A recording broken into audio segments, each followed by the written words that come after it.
And this is a story about how I found out my boyfriend was married.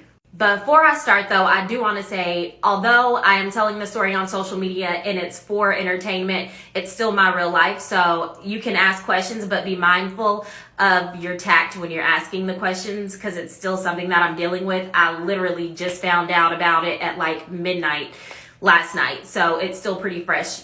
This comment was completely fine. I'm okay with that, but there were some others that were a little bit more brash. So let's not do that.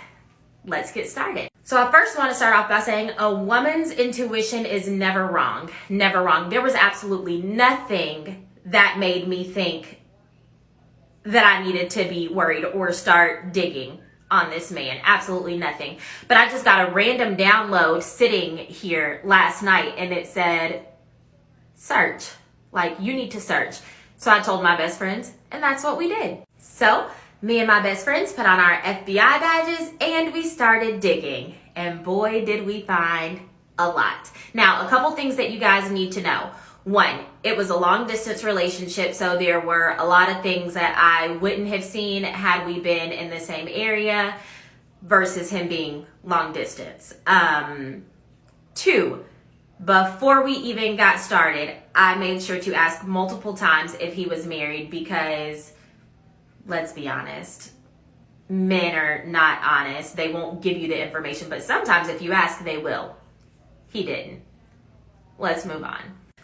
During our digging, we were able to find the wife's number. Now, we got to the wife's number because we noticed on one portion of our digging that there was a mate. Now, let me be clear. Sometimes when you look for stuff, in this case, there was no mate connected to him at all. We had to really, really dig to find her. And he was connected as her mate, but she was nowhere connected to him.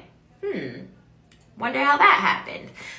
Anyways, we found the wife's number and I did talk to the wife earlier today. And I told her everything. I was very tasteful with the information. I sent her pictures. I sent her text messages.